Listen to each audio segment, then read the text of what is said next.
እጅግ ያሳዝናል። በአምልኮ ስፍራ ላይ ባሉ ምዕመናን ላይ መንገዱን የጣሰ መኪና ከፍተኛ አደጋ መፍጠሩ ተሰማ።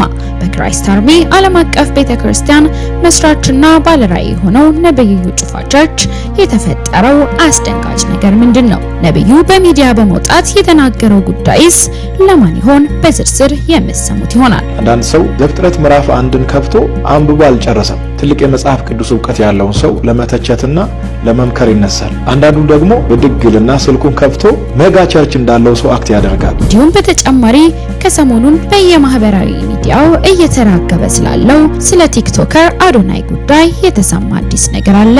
በዝርዝር ይዘናላችሁ መጥተናል። 130 ሚሊዮን ህዝብን የሚመራ መሪ ሲሰደብ አንድ ቀን ወጥ ተዘገባ ያልሰራ ደንቆሮ ሁላ እንደመሰገጥ ደስ የሚል ነገር የለም። ብራዘር በቃ እንደዚህ አይነት ስግጠት ከሆነ ራስን ማዳን። ስለ ሀገራችሁ አንድ መልካም ነገር መዘገብ ከብዷችሁ ልጁ መሰገጥ ነው ብሎ አለ፣ ተሳካ። በቃ ስህተት ነው ደግሞ አለና ደግሞ ጥፋት ነው ይቅርታ አድርጉልኝ ብሎ ይቅርታ ጠይቅ። ምን አይነት ደንቆሮ እንደሆናችሁ ነው የምታሳዩት ነው። መንግስት የትምህርት ሚኒስትር አላሉ የራሱ ምዕመናን ላይ ራሱ የሚዋሽ ነው። ዘይት የምግብ ዘይት የሚቸበችው ውሸታም። ሰላም ጤና ይስጥልን ቤተሰቦቻችን፣ ይህ የሮማንስ ሮድ የዩቲዩብ ቻናል ነው። በቻናላችን አዳዲስና ወቅታዊ ትኩስ መረጃዎችን ይዘንላችሁ መጥተናል። እስከ መረጃው ፍጻሜ አብራችሁ ቆዩ። ቻናላችንን ሰብስክራይብ ያላደረጋችሁ ሰብስክራይብ በማድረግና የደወል ምልክቷን በመጫን አዳዲስ መረጃዎችን በፍጥነት ያገኙ። ቪዲዮአችንን ለሌሎች ሼር በማድረግ ቤተሰባዊነቱን ያጠናክሩ። 130 ሚሊዮን ህዝብን የሚመራ መሪ ሲሰደብ አንድ ቀን ወጥ ተዘገባ ያልሰራ ደንቆሮ ሁላ ዛሬ ወጥ ተዘገባ ተሰራ። ዩቲዩቡ ደንቆሮ መጫወቻ ነው። ፌስቡክ የደንቆሮ መጫወቻ ነው። ቲክቶኩ የደንቆሮ መጫወቻ ነው። በጣም ነው የሚያሳዝነው። እነ ሰራዊት ፍቅሬ ማለት አቴንሽን ስክር መረሳት የማይፈልጉ በቃ መረሳት አይፈልጉ። ምንም ውስጥ ነው የሚገቡት። ትላንትና የዋትን ሽንሽን ቀሚስ ለብሰው ሲያጎብድዱ ነበረ። ምንም ችግር የለባቸውም። አሁንም አላችሁ ብልጽግና እነሱን እንደ ድግስ ትልቅ የምትጠሯቸው ሰዎች በጣም ነው የምትገርሙት። እሱ ብቻ አይደለም፣ ስለ ሀገራችሁ አንድ መልካም ነገር ስለ ግድቡ ወይ ስለ ኮሪደር ስለ አንድ ነገር መናገር የሚያንተራነቃችሁ ሰዎች ስለመሰገጥ አለመሰገጥ ዩቲዩብ ላይ ዘገባ ትሰራላችሁ። ምን ያህል ደንቆሮ እንደሆናችሁ ነው የምታሳፍሩት። ስለ ሀገራችሁ አንድ መልካም ነገር መዘገብ ከብዷችሁ ልጁ መሰገጥ ነው ብሎ አለ፣ ተሳካለት። በቃ ስህተት ነው ደግሞ አለና ደግሞ ጥፋት ነው ይቅርታ አድርጉልኝ ብሎ ይቅርታ ጠይቅ። እናንተ ገና ዘጋት መሰገጥ ልክ ነው ምናምን ብላችሁ ምን አይነት ደንቆሮ እንደሆናችሁ ነው የምታሳዩት። ነገራችን ላይ ስለ ሀገራችሁ አንድ ስለተሰራ መልካም ነገር መሪ 130 ሚሊዮን ህዝብን የሚመራ መሪ ሲሰደብ አንድ ቀን ወጥ ተዘገባ ያልሰራ ደንቆሮ ሁላ ዛሬ ወጥ ተዘገባ ተሰራ። ደንቆሮች ናችሁ ሁላችሁም የሰራችሁ ደንቆሮ ማህይ። በጣም ነው የምታሳፍሩት። እና ሰራዊት ፍቅሬ ምናምን እነዚህ ትላንትናም ሲያሽቋልጡ ነበር፣ ዛሬ የሚያሽቋልጡም እንደዛው ናቸው። ምንም ትውልድ ጠፋ አልጠፋ አገኙ አጡ ዋና ከኪሳቸው አይጉደል። በጣም ታሳፍራላችሁ። እኛ የምንፈልገው በነገራችን ላይ ህግን መንግስትን ታከብራለህ፣ ህዝብን ታከብራለህ። አላከብርም ካልክ እንድታከብር እንድትደረግ እናደርጋለን። እጅግ አሳዛኝ ዜና ተሰምቷል። በአምልኮ ስፍራ ላይ ባሉ ምዕመናን ላይ አሳዛኝ ከባድ የተባለ የመኪና አደጋ ተፈጠረ። በዕለተ ቅዳሜ ከባድ የተባለ የመኪና አደጋ በጀሞ መድኃኔዓለም ቤተክርስቲያን ግቢ ውስጥ መድረሱ ተሰምቷል። በዕለተ ቅዳሜ ህዳር 27 ከቀኑ 9 ሰዓት አካባቢ ጀሞ መድኃኔዓለም ቤተክርስቲያን ላይ የተከሰተው ይህ የመኪና አደጋ መንገድ ስቶ ወደ ቤተክርስቲያን በመግባት በሁለት ሰዎች ላይ አደጋ ማድረሱ ተሰምቷል። ታዲያ ጉዳት የደረሰባቸው ሰዎችም እግራቸው ላይ መሆኑ ተሰምቷል።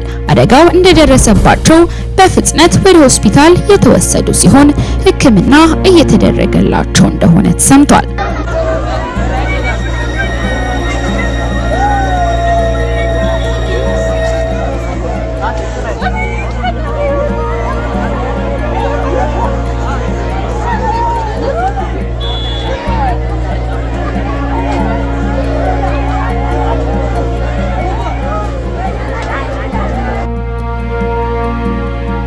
አንዳንድ ሰው ዘፍጥረት ምዕራፍ 1ን ከፍቶ አንብቦ አልጨረሰም።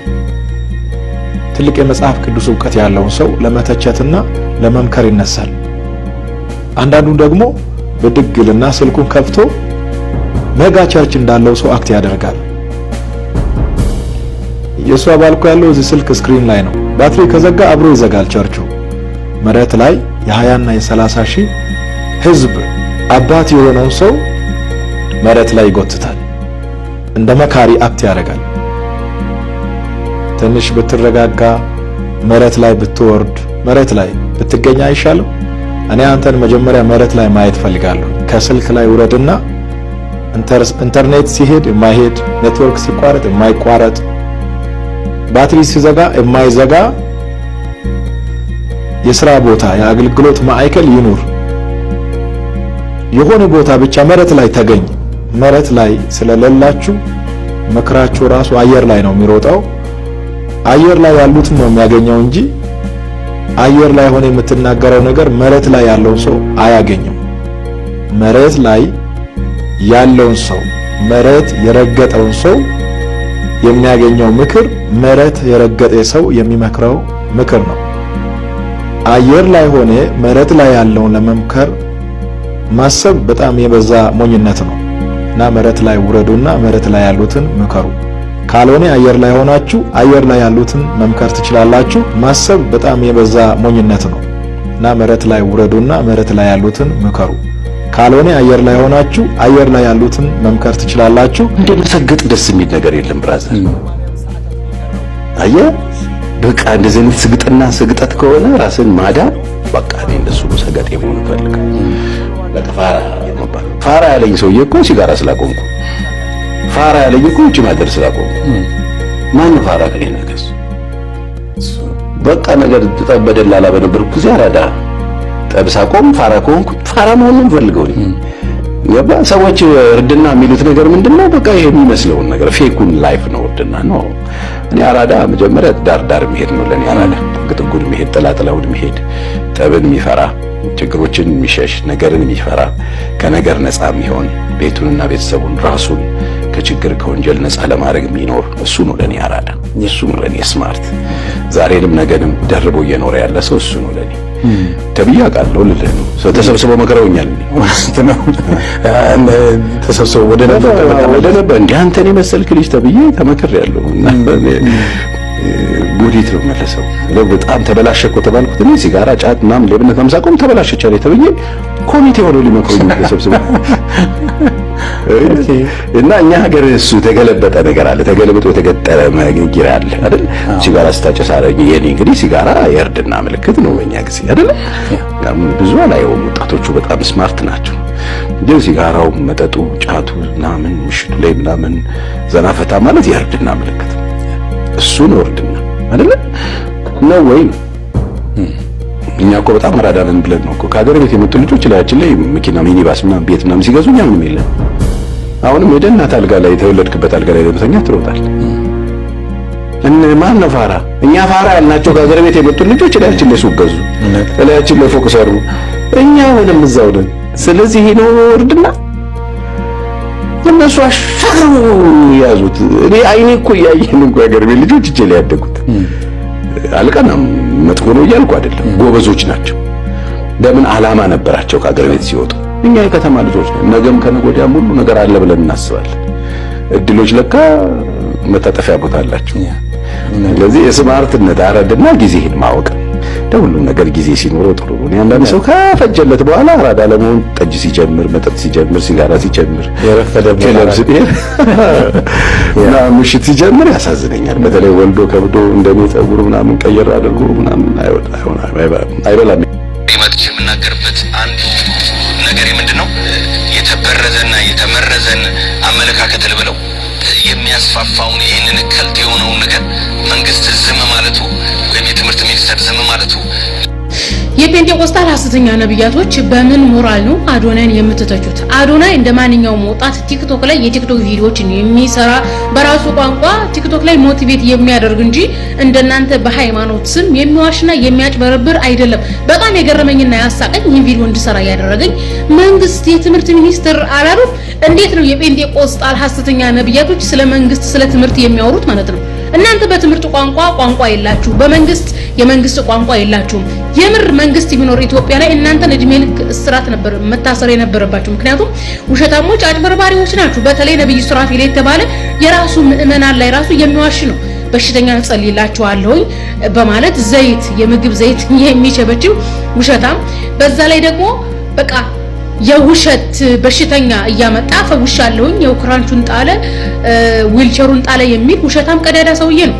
በነገራችን ላይ ኦኬ የሚሰራችሁ ቪዲዮ ላይ አይታችሁ ሆነ ጸልይላችኋለሁ መኪና ታገኛላችሁ ሆዳችሁ ከርሳችሁ ሞላል ቦርጫችሁ ይንጠለጠላል በቃ ፊታችሁ ወዝ ይንጸባረቃል ቤት ይገዛላችኋል ነው እንጂ ተማሩ ትላለህ እንዴ ኦኬ ስለ የፕሮቴስታንት ሐሰተኛ ነብይ እኮ ኢትዮጵያ ላይ የኢትዮጵያ ህዝብ ድሃ ስለሆነ የኢትዮጵያ ህዝብ በቃ ሆዱ እስከሚሞላ ገና ስላልበላ የምታወሩ ስለ ሆድ ነው ምክንያቱም የራበሱ ስለ ምግብ ስለሚያስብ ጭንቅላቱ ማለት ነው ኦኬ ቤት ስለሌለው አብዛኛው ኢትዮጵያ ህዝብ ቤት አገኘ ሆነ እንዴ በቃ በተአምር ቤት የሚገኝ የመሰለው ቤት ይሰጣል ይያላችሁ ይዋሻችሁ ህዝቡን አእምሮን ያስራችሁት እናንተ ናችሁ የምር ኢትዮጵያ ውስጥ መንግስት የሚኖር ምን ተታሰሩት እናንተ ናችሁ በነገራችን ላይ የኢትዮጵያ ህዝብ ማለት ነው ከሌላው አፍሪካ ሀገር በሲቪላይዜሽን የቀደመ ነው ይባላል ውሸት ነው በቃ በሲቪላይዜሽን የቀደመ አይደለም ሲጀምር የኢትዮጵያ ህዝብ ማለት ነው ቢሆን ኖሮ እንደናንተ አይነቱን ተታሰሩ ነበር በርግጥም መንግስት ለምን ያስራቸዋል ራሱ መንግስት ራሱ ጴንጤቆስጣል ነው በነገራችን ላይ እና አብይ ጴንጤቆስጣል ናቸው እንደዚህ አይነት በውሸት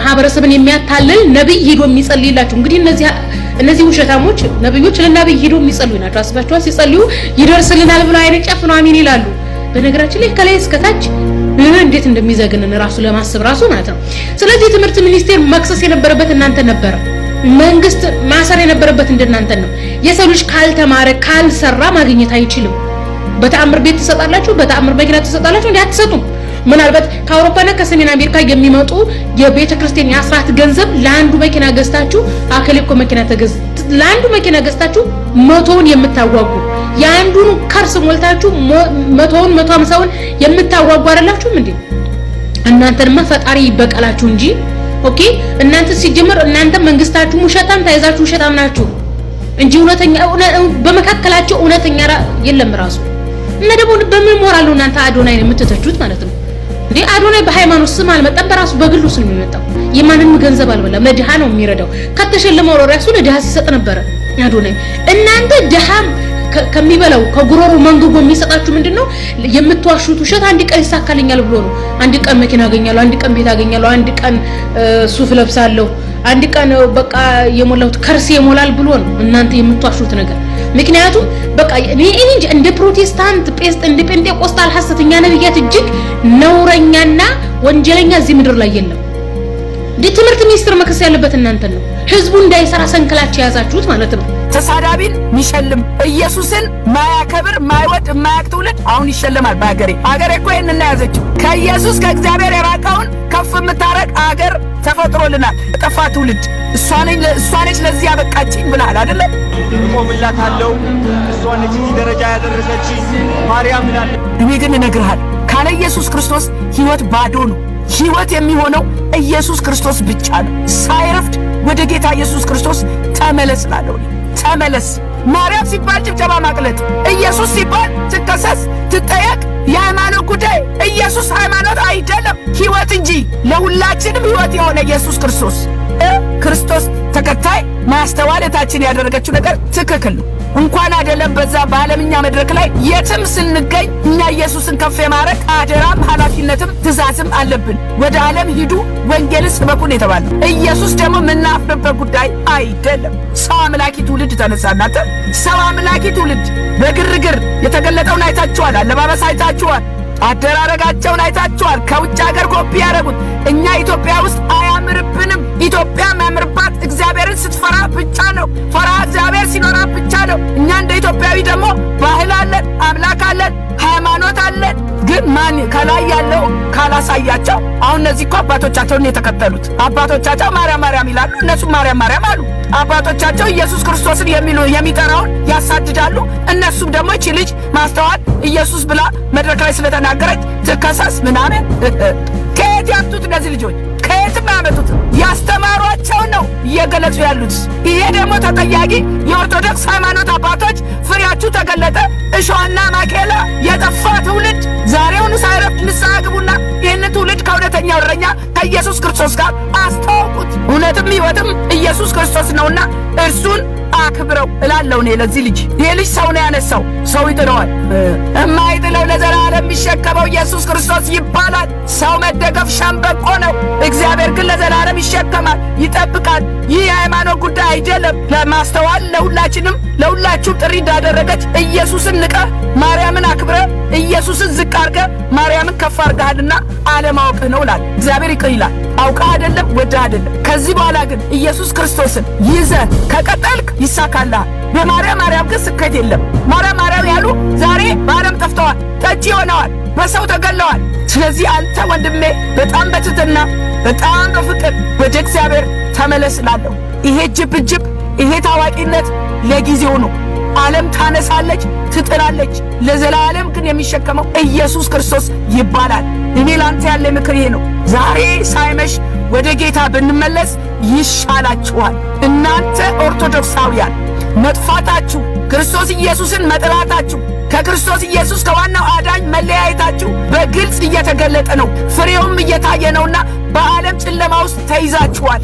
የእናንተ የሃይማኖት አባቶች ባይነግሯችሁ እኔ እንደ ወንጌላዊት ልንገራችሁ። ዛሬ የሚያዋጣው ወደ ክርስቶስ ኢየሱስ ጉያ መግባት ነው። እንዴት ካላችሁ ደግሞ በሱ ብቻ በማመን በሌላ በማንም መዳን ስለሌለ ኢየሱስን የተከተልነው ፍቅሩ አሸንፎን ነው። ተገደን አልተከተልነው።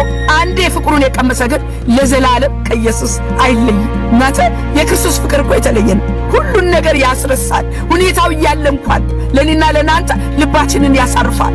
ስንት ነገር ተሞክሮ ቀርቷል በሰውኛ። የማይበርደው ዘላለማዊ የሆነው ግን የእግዚአብሔር ፍቅር ብቻ ነው። እቶቼ ከሱ መለየት ለኔና ለናንተ ሞት ነው። በእውነት ነው የምላችሁ።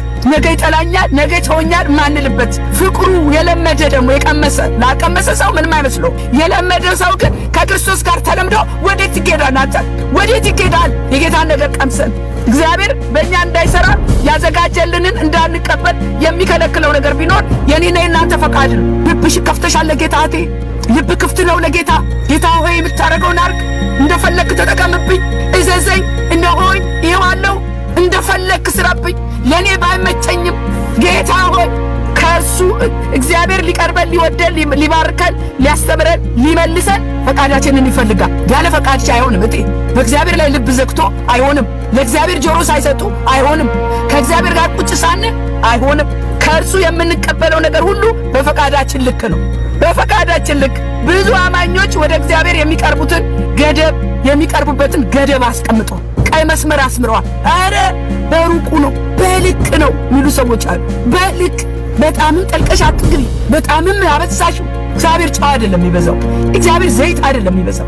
የእግዚአብሔር ነገር በበዛ ቁጥር እኔና እናንተ በከፍታ ላይ ከፍታ፣ በሰላም ላይ ሰላም፣ በብርሃን ላይ ብርሃን፣ በመገለጥ ላይ መገለጥ፣ በእውቀት ላይ እውቀት፣ በጥበብ ላይ ጥበብ እያደግን እንሄዳለን እንጂ ወደ እግዚአብሔር መጠቃት የሱን ነገር ማብዛት ሕይወት ነው። በእውነት ነው የምላችሁ። ገንዘብ እንኳን ሲበዛ ያበላሻል። ገንዘብ ሲበዛ፣ የእግዚአብሔር ግን ነገር እየበዛ ሲሄድ ሕይወት እየጨመረ ይሄዳል። ስለዚህ ገደብ አስቀምጠዋል። ብዙዎቹ ድንበር አበጅተዋል። ጠለቅ ብዬ መግባት አልፈልግም በልክ ነው ምትሉ ሰዎች አላችሁ። የእግዚአብሔርን ነገር በልክ ነው ባላንስ ነው ምትሉ ሰዎች ልኩን ግን አያውቁትም። ልኩ የቱ ጋ ነው? እስቲ ንገሩኝ። የእግዚአብሔር ልክ የቱ ጋ ነው? በልክ ነው ምትሉ ሰዎች፣ ገደብ ያስቀመጣችሁ ሰዎች የቱ ጋ ነው ልኩ ነው ያልገባኝ ነገር። እግዚአብሔር ወደ እርሱ የምንቀርብበት ገደብ አላስቀመጠልን። የአባትና የልጅ ግንኙነት እኮ ገደብ የለውም። እናንተ ለአባታችሁ አሁን ፍቅራችሁ ትገድባላችሁ። አይቺ ድረስ ነው የምወዳት ትላላችሁ። እሱ የሰጠን ፍቅር ተገድቧል። እሱ የሰጠን በረከት ተገድቧል። እሱ ለኔና ለእናንተ ያደርገው ነገር ገደብ አለው እንዴ? የለውም። እኔና እናንተ ግን እሱን ምንቀርብበት፣ እሱን ምንወድበት፣ እሱን ምንከተልበት ገደብ አስቀምጠናል። ለዚህ ነው እግዚአብሔር በእኔና በእናንተ መጠቀም ያልፈልገው ያልቻለው። ለምን ብትሉኝ ከፈቃዳችን ውጪ እግዚአብሔር አስገድዶ አይጠቀምብንም በፍጹም። ይልቁንም ምን ብሏል መሰላችሁ? በማቴዎስ 22:37 ላይ ኢየሱስም እንዲህ አለው ይላል። ምን አለው? ጌታ አምላክህን በፍጹም ልብህ፣ በፍጹም ነፍስህም፣ በፍጹም ሐሳብህም ውደድ። ያውን ፍጹም በሆነ ነገር መውደድ አለብን። ፍጹም በሆነ ነገር መከተል አለብን። ፍጹም በሆነ ነገር ማምለክ፣ ፍጹም በሆነ ነገር መጸለይ፣ ምንም ያለ ምንም ገደብ። ኧረ ጌታ ገደብ የለውም እናንተ። ለጌታ ገደብ ነው፣ ለአባታችን ገደብ፣ ለፍቅሩ ገደብ። እንዴት ሆኑ? እንዴት ሆኑ? ይህ እንዲያውም ትልቁና የመጀመሪያው ትእዛዝ ነው። እግዚአብሔር ፈቃዳችንን ለማግኘት በተደጋጋሚ ልባችንን በፍቅር ያኳኳ። አይገርማችሁ? ልጄ ሆይ ይላል ጌታ። እኮ የፍቅር አምላክ ነው እናንተ። እያኳኳ ነው። እህቴ የልብሽን በር ክፈችለት። ወንድሜ ልብህን ስጥ ለጌታ። ሚልህን አዳምጥና ታዘዝ። ያኔ የእሱ ነገር ይበዛናል። እዳር ቆመ አይደለም። ዕለት ዕለት ፊቱን እንድንፈልግ ይወዳል። እንድንቀርበው፣ እንድንታዘዘው፣ እንድናከብረው ይፈልጋል። አባት ነውና ልጆቹ እንዲቀርቡት ይፈልጋል። እኔና እናንተ እንኳን ክፉ ሳለን ልጆቻችንን እንዴት ነው የምንወደው? እንዴት ነው የምንወዳቸው ልጆቻችንን? የሰማዩ አባታችንማ እንዴት አብልጦ አይወደን? አንድን ነገር ካልፈለግን እንደማናገኘው፣ ካልጠየቅን እንደማይመለስልን፣ ካልተጣራን አቤት እንደማንባል፣ ሳናንኳኳ ደግሞ አይከፈትልን። የእግዚአብሔር ቃል ይህንን ነው የሚናገረው። በእግዚአብሔር ጉዳይ መጣራት አለብን፣ መፈለግ አለብን፣ ማንኳኳት አለብን። ይህ ደግሞ ተጽፎልናል። ይህን የምናደርገው ደግሞ በፈቃዳችን ነው። በግድ ና እናጥራኝ አይልም ጌታ። በግድ ና እናንኳኳ አይልም። ነገር ግን በቃሉ እንደተናገረው የመፈለጋችንና የመፍቀዳችን ምልክቱ ስንጣራ ነው፣ ስናንኳኳ ነው፣ ስንደውል ነው። አንድ ሰው ስትፈልጉ እኮ ስልክ አንስታችሁ መደወል አለባችሁ። አለበለዚያ መፈለጋችሁ በምን ያውቃል ያ ሰው? አለበለዚያ መልስ እንዴት ታገኛላችሁ ካልደወላችሁ ወይ ከሄዳችሁ ካላንኳኳችሁ? በጣም ለምንፈልገው ነገር ደግሞ አብልጦ መጣራት፣ በኃይል ማንኳኳት፣ ተግቶ መጸለይ። የምንፈልገው ነገር መልሱ ቁጭ ብለን አይመጣም። ቅረቢው እህቴ፣ ሌላ ምን አለሽ ከጌታ ሌላ? ቅረቢው፣ መልስ ይሰጥሻል። በዚህ በማቴዎስ 7:7 ላይ ስሙኝ፣ ለምኑ ይሰጣችኋል፣ ለመቀበል መለመን፣ ፈልጉ ታገኛላችሁ፣ ለማግኘት መፈለግ፣ መዝጊያውን አንኳኩ ይከፈትላችኋል። ይሄ በጣም ማይነር ነገር ነው ለኔና ለናንተ። እናንተ ማንኳኳት አለብን በር እንዲከፈት። ሰው ቤት ሄዳችሁ በር ላይ ቆማችሁ እስካላንኳኳችሁ ወይ መጥራት ካላረጋችሁ በሩ እንደማይከፈት ሁሉ እግዚአብሔርም ቀርባችሁት አባዬ፣ ጌታዬ፣ አምላኬ ካላላችሁት መልስ ሊሰጣችሁ አይችልም። ስትጠሩት ግን ቅርብ የሆነ አምላክ አለ። ቁጥር 8 ደግሞ የሚለምነው ሁሉ ይቀበላልና የሚፈልገውም ያገኛል፣ መዝጊያውንም ለሚያንኳኳ ይከፈትለታል ይላል። ቃሉ የታመነ ነው። ይሄ እኮ በጣም ጋራንቲድ የሆነ ነገር ነው።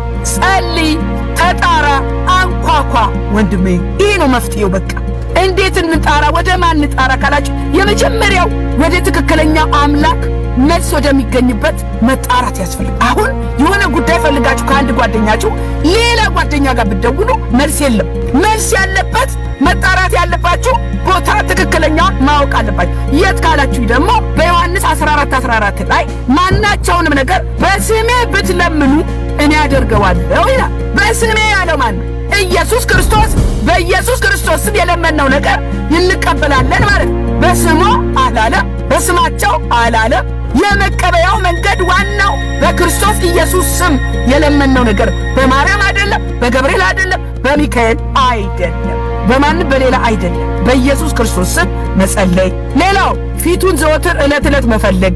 ለችግር ቀን ብቻ አይደለም እየሄዳችሁ እንዴ፣ ጎረቤትም እኮ ይሰለቻል። ችግር በመጣ ቁጥር እየደወላችሁ ሌላ ቀን ጠፍታችሁ ማለት ነው። አበድሩኝ ማለት አይከብድም? ስጡኝ ማለት አይከብድም? ይከብዳል። በደህና ቀን አባዬ ተባረክ፣ የረዳኝ ያገዝከኝ፣ ወዳለው ያላልሽው ችግር ሲገጥምሽ እግዚአብሔር እኮ 911 አይደለም፣ የአደጋ ጊዜ ተጠሪ አይደለም። ሪሌሽንሺፕ ነው፣ አብሮነት ነው፣ መለማመድ ነው፣ አባትና ልጅ መሆን ነው። አባትና ልጅ ሪሌሽንሺፕ ያለው እኮ የአባቱ የሆነው የራሱ ነው።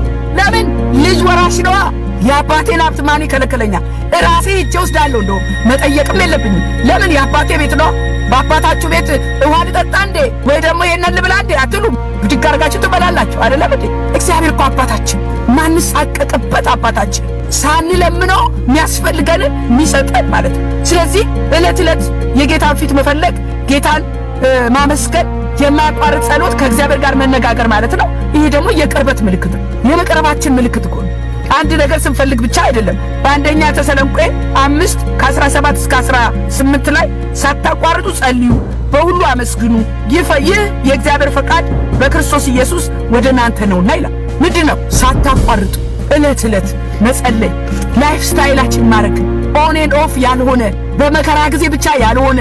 ሁሉ ጊዜ እኮ የምንጸልይ ከሆነ መከራ ጊዜ ሲመጣ የተለየ ጸሎት የለም። ልክ እንደ ሴቪንግ ዲፖዚት ውስጥ እንዳስቀመጥሽው እህቴ ብድግ አድርገሽ ለመከራ ጊዜ መጠቀም ነው። ለችግር ጊዜ ያ ከዛ በፊት የጸለይሽው እንባ ሳይቀር ተቋጥሮ ይቀመጣል እግዚአብሔር ጋር። ደስ አይልም? ደስ አይልም ወይ? ምን ጸልየው ለራሳችን ነው።